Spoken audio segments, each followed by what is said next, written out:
राम राम जी। स्वागत है आप सभी का हमारे YouTube चैनल पे। आशा करती हूँ आप सभी कुशलमय व मंगलमय होंगे। भक्तजनों, आज हम आपको ज्येष्ठ महीने की महत्व व उसकी पौराणिक कथा सुनाने जा रहे हैं। भक्तों, यदि अभी तक आपने हमारे चैनल को सब्सक्राइब नहीं किया है तो हमारे चैनल को सब्सक्राइब करें और बेल आइकन बटन को दबा दें, जिससे कि हमारा और आपका रिश्ता यूं ही बना रहे। भक्तजनों, हिंदू पंचांग का तीसरा महीना ज्येष्ठ का होता है। अभी ज्येष्ठ का महीना लग चुका है। ज्येष्ठ के महीने को कुछ स्थानों पर जेठ का महीना भी कहा जाता है। ज्येष्ठ के महीने में कई बड़े पर्व आते हैं, जैसे कि वट सावित्री व्रत, गंगा दशहरा, निर्जला एकादशी आदि। इसी कारण से ज्येष्ठ के महीने में दान पुण्य का अत्यधिक महत्व है।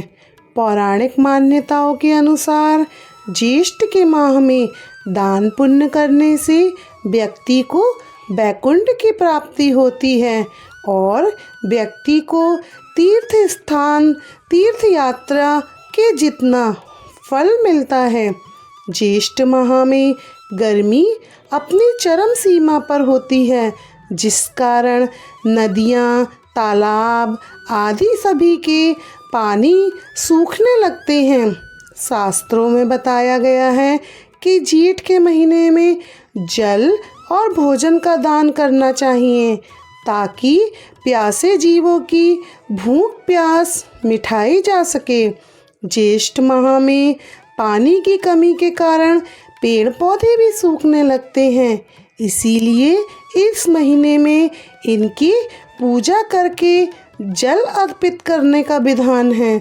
शास्त्रों में बताया गया है ज्येष्ठ के महीने में जलदान, तिलदान और पवित्र नदियों में स्नान करना बहुत ही सुफलदायी होता है। भक्तों, जेठ के महीने में लक्ष्मी जी की पूजा का विशेष महत्व है। इस महीने में शुक्ल पक्ष में पड़ने वाले सभी दिन लक्ष्मी जी की विधि पूर्वक पूजा करने से जीवन में सुख समृद्धि आती है।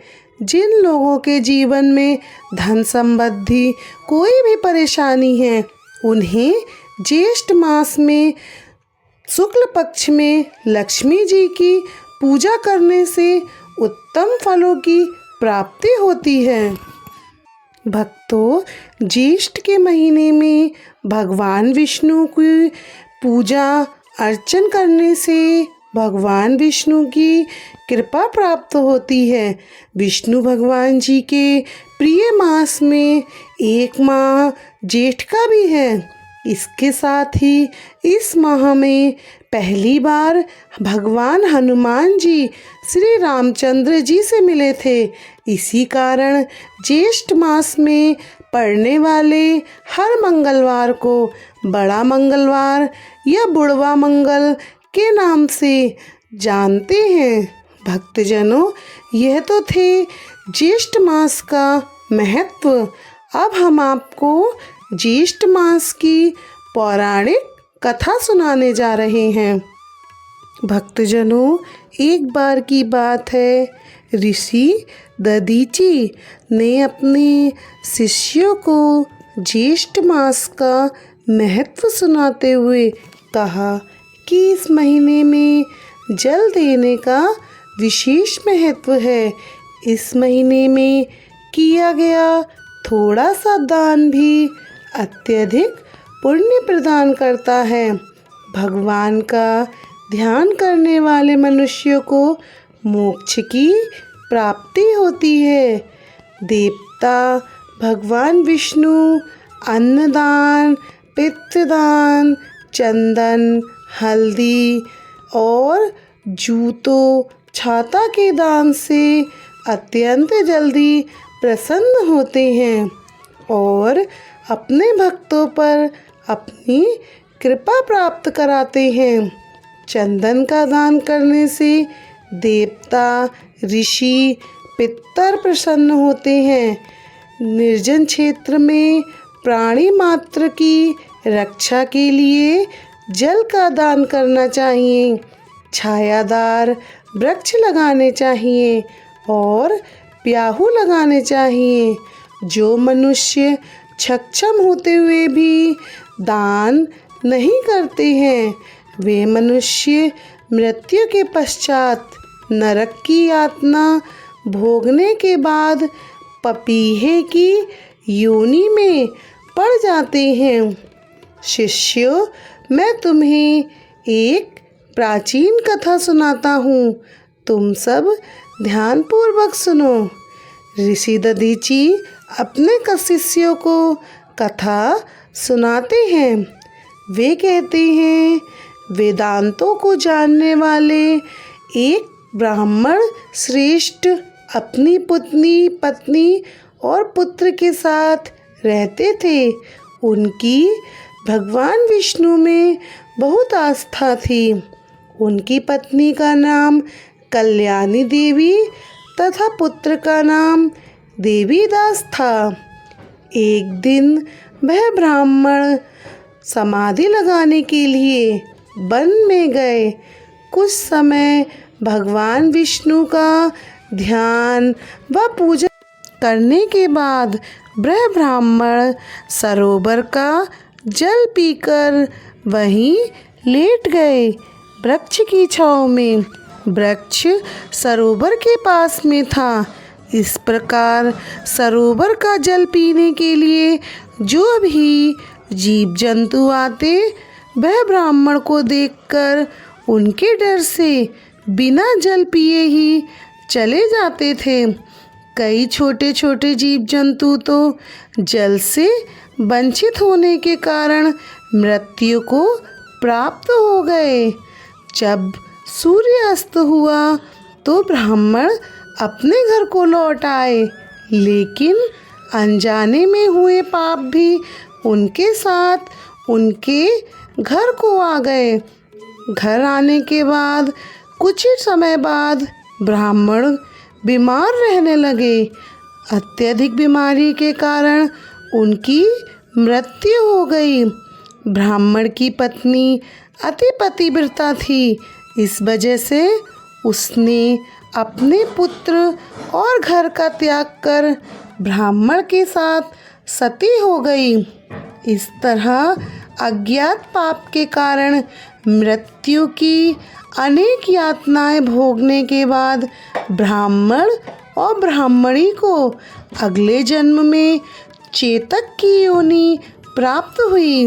ब्राह्मण और ब्राह्मणी अगले जन्म में चेतक की योनि प्राप्त करके अपने ही पुत्र के घर के सामने लगे वृक्ष पर रहने लगे।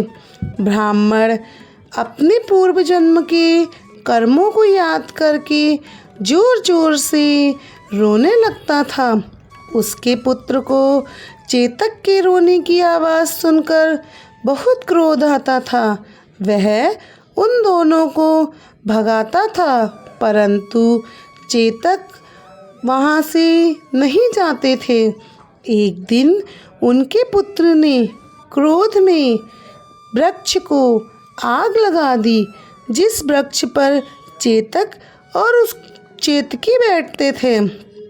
आग लगने के कारण उन दोनों के पर जल गए और वह घायल होकर पृथ्वी पर गिर पड़े और आपस में अपने कष्टों की बातें करने लगे।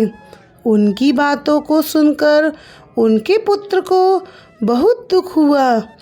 उसने कहा, यह तो मेरे माता पिता हैं, परंतु यह किस पाप के कारण इस योनि को भोग रहे हैं। उनका पुत्र अपने माता पिता की मुक्ति के लिए वनों में चला गया। वन में वह ऋषियों के आश्रम में पहुंचा।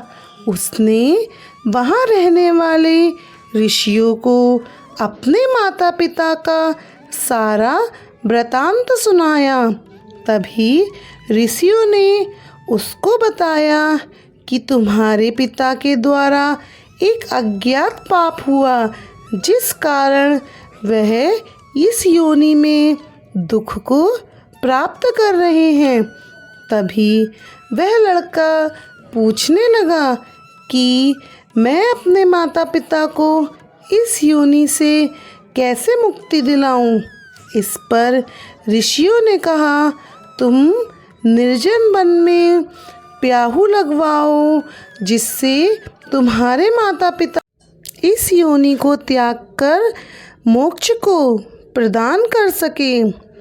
ऋषियों के कहे अनुसार उनके पुत्र ने वनों में प्याहू लगवाए और भूखे लोगों को भोजन कराया। सभी लोगों की हर प्रकार से सहायता की। उसने ब्राह्मण, ऋषियों, जीव जंतुओं के लिए जलदान की व्यवस्था की। उसके इन कार्यों से उसके माता पिता को चेतक योनि से मोक्ष मिल गया और वह अपने बेटे को खूब सारा आशीर्वाद व दुआएं देके बैकुंठ धाम को चले गए। भक्तजनों, इसी तरह हमें भी अपने पितरों की शांति के लिए ज्येष्ठ माह में जलदान का नियम लेना चाहिए, जिससे हमारे पितृ शांत और खुश रह सके। भक्तजनों, ये थी ज्येष्ठ मास की पौराणिक कथा। यदि आपको यह कथा अच्छी लगी हो तो हमारे चैनल को सब्सक्राइब करें, वीडियो को लाइक व शेयर करें। भक्तों, यदि हमारी कथा कहने में हमसे भूल चूक हुई हो तो उसकी माफ़ी। भगवान विष्णु आप पर व आपके परिवार पर अपनी कृपा बनाए रखें। आप सभी को मेरी राम राम जी।